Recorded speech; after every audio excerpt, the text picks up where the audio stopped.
आप सभी भाई बहनों का आज की ब्रेकिंग आध्यात्मिक न्यूज की कक्षा में एक बार फिर स्वागत है।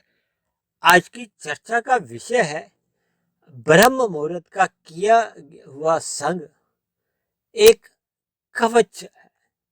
अक्सर देखिए हम इस बात पर बहुत ही जोर देकर कहते हैं कि ब्रह्म मुहूर्त का संग मनुष्य को करना चाहिए, क्योंकि हम तो देखिए इस आध्यात्मिक ज्ञानात्मक चैनल पर जो प्रतिदिन एक वीडियो तैयार करते हैं वो परमात्मा की प्रेरणा से केवल और केवल ब्रह्म मुहूर्त के समय में ही तैयार करते हैं, क्योंकि परमात्मा की एक विशेष कृपा है, विशेष प्रेरणा है, विशेष प्रकार के उदाहरण परमात्मा द्वारा हमारे मन मस्तिष्क में आ जाते हैं।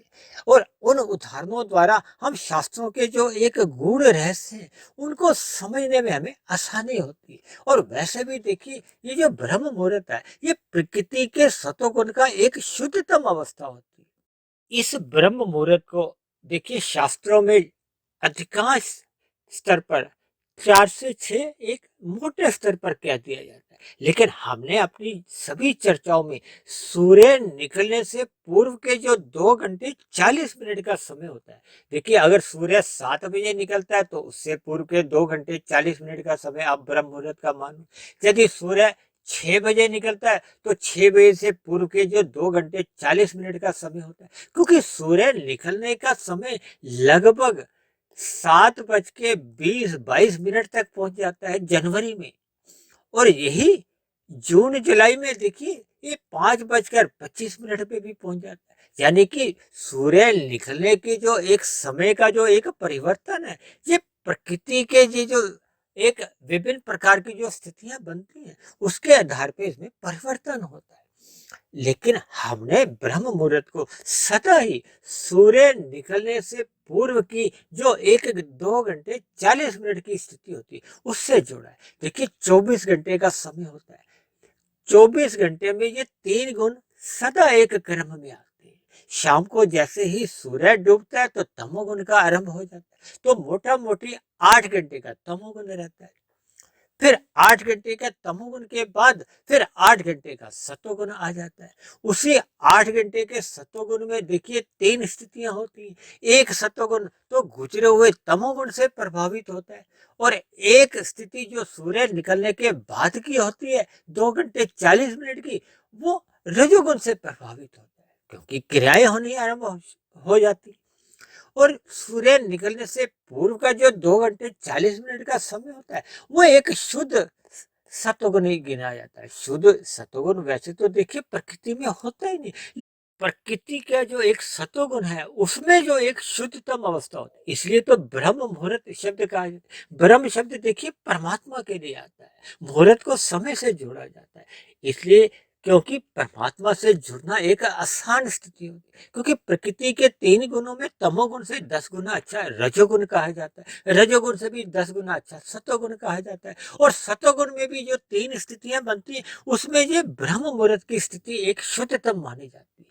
इसमें परमात्मा से जुड़ना एक एक बहुत ही आसान सी स्थिति बन जाती है। इसीलिए तो देखिए हम प्रतिदिन ब्रह्म मुहूर्त में ही ये वीडियो तैयार करते हैं। देखिए ब्रह्म मुहूर्त में परमात्मा से जुड़ना बहुत ही सरल होता है, क्योंकि अनुकूल स्थिति होती है। आप बचपन में भी जब आप साइकिल चलाई हो तो आपको पता होगा कि जब दिशा में हवा चल रही होती है, अगर उसी दिशा में ही हम साइकिल चलाते हैं तो हमें पैडल मारने में आसानी होती है। और यदि विपरीत दिशा में हो, देखिए दिन में रजोगुण चल रहा होता है, शाम को सूर्य डूबने के बाद तमोगुण की स्थितियां हो जाती, तब इन दोनों ही स्थितियों में मनुष्य को फिर एक युद्ध करना होता है। युद्ध का अभिप्राय होता है, देखिए प्रकृति के जो 3 गुणों की जो स्थितियां एक क्रम में आती हैं उन स्थितियों विशेष में लड़ने के लिए लड़ता कौन है?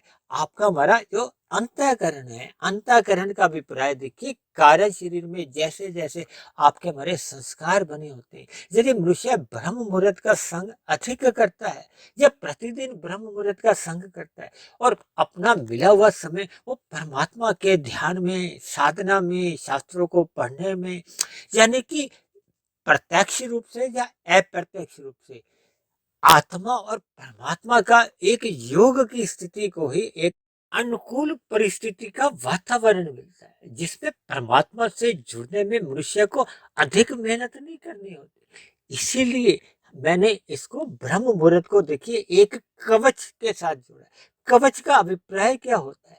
देखिए ये एक प्रकार का एक छाल कह लो, एक प्रकार की एक शील्ड कह लो। देखिए आजकल कोरोना की जो वैक्सीन चली हुई है, उसका एक कोरोना शील्ड के नाम से भी दवाई है। शील्ड का अभिप्राय ये है कि यह आपकी हमारी रक्षा करती है। जैसे दवाई रक्षा करती है, ऐसे ही हम ब्रह्म मुहूर्त का जितना अधिक संग करते हैं, तो वो एक कवच के समान हमारे दिन में जब रजोगुण चल रहा होता है। देखिए रजोगुण में संसारी आकर्षण आपको हमें एक प्रलोभित करते हैं, आकर्षित करते हैं। और अक्सर जिन भाई बहनों का देखिए सतोगुण कमजोर स्थिति में होता है, अंतःकरण में रजोगुण की प्रधानता होती है या तमोगुण की ही प्रधानता होती है, तब ऐसी स्थिति में सतोगुण की न्यूनता रहने पे ये जो दिन में रजोगुणी विषय भोग होते हैं, ये मनुष्य को आकर्षित कर विषय भोगों की ओर लपका देते हैं, जिससे मनुष्य इन विषय भोगों को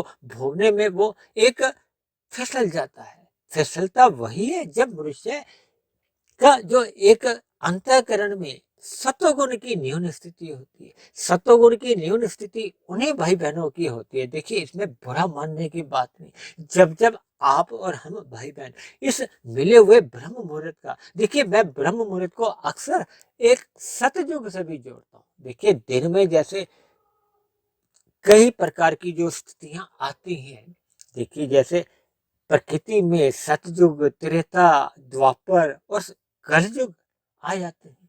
देखिए जब हम तमोगुण का संग करते हैं तो उसको आप कलयुग ही मानो। जब हम तमोगुण और रजोगुण का संग करते हैं तो उसको आप द्वापर युग मानो।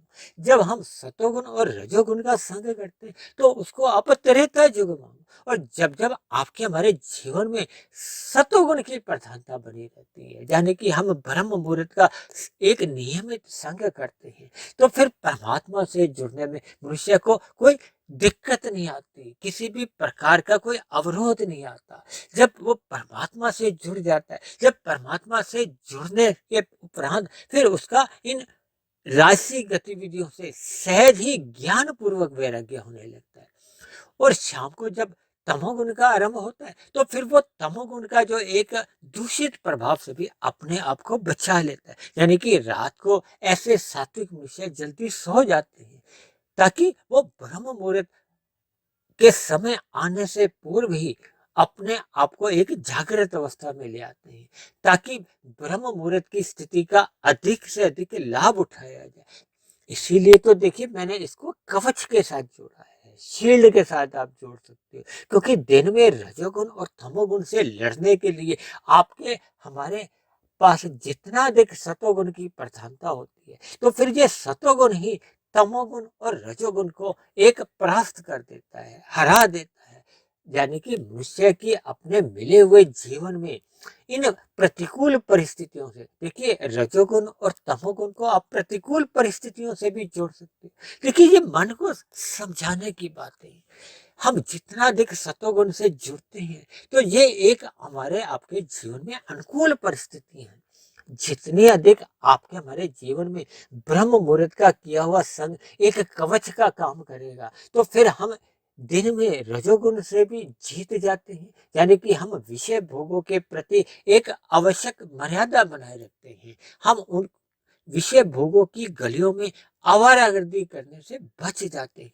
यानी मनुष्य के जीवन की दिनचर्या एक बहुत ही अनुशासित रहती है, व्यवस्थित रहती है और सात्विक बनी रहती है, जिसके फलस्वरूप उसके जीवन में किसी भी प्रकार के पाप कर्म नहीं होते। देखिए मैं मन में अभी अभी एक उदाहरण आया। देखिए एक साधारण मनुष्य है जो एक रजोगुणी है या तमोगुणी है। अक्सर मनुष्य एक केला खाने के बाद छिलके को इधर उधर फेंक देता है। कुछ लोग देखिए सर्दियों के दिन है, मूंगफली खा रहे हैं, मूंगफली खाते खाते छिलके इधर उधर सड़कों पे फेंकते जाते हैं। तो ये सभी बातें देखिए, इनसे आपको हमें शिक्षा लेनी चाहिए कि जब जब आपके हमारे जीवन में कुछ ऐसी गलत बातें जीवन में एक व्यवहार में आई हुई है, तो इसका अभिप्राय है कि आपका हमारा सतोगुण अभी गौण स्थिति में है। जैसे जैसे सतोगुण आपका हमारा मजबूत स्थिति में होगा, मजबूत स्थिति में ब्रह्म मुहूर्त का संग करने से ही ये स्थितियां बन पाती हैं।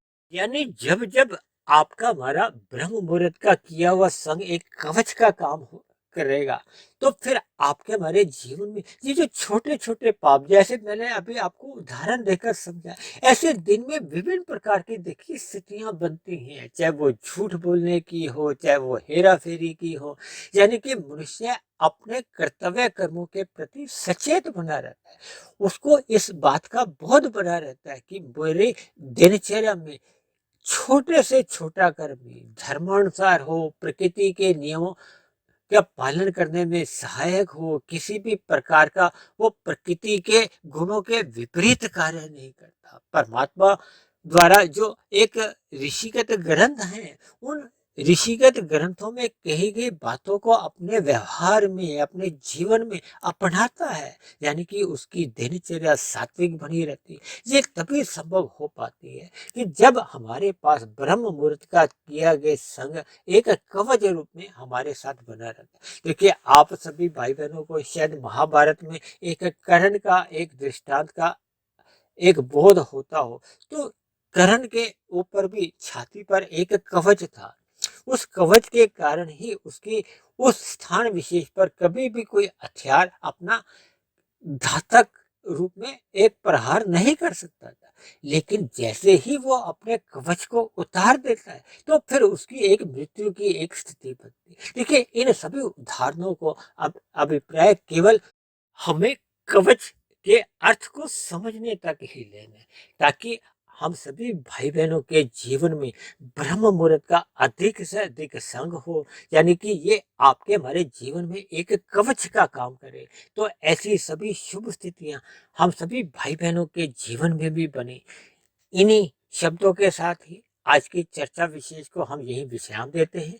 यदि बनी हुई वीडियो आपको अच्छी लगी हो, तो मेरी आप सभी भाई बहनों से विनती है कि इस बनी हुई वीडियो को आप अधिक से अधिक भाई बहनों में शेयर करें, ताकि समाज में एक सतोगुणी वातावरण का विस्तार हो। उस सतोगुणी वातावरण में हम सभी भाई बहनों का सुखमय जीवन बीते, परमात्मा में सदा प्रीति बनी रहे। यानी कि मिला हुआ जो एक समय है, वो एक कलयुग का न बनकर एक सतयुग का वातावरण बने।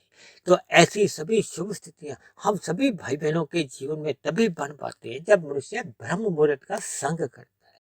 फिर भी किसी भाई बहन को आज की वीडियो पर किसी भी प्रकार की कोई आपत्ति हो, शिकायत हो, तो आप नीचे दिए गए कमेंट्स बॉक्स पर जाकर अपनी शिकायत भी लिख सकते हो। तो चर्चा विशेष को अब यही विश्राम देते हैं। कल फिर मिलते हैं एक नए विषय को लेकर, एक नए संदेश के साथ। तब तक आप सभी भाई बहनों का बहुत बहुत धन्यवाद।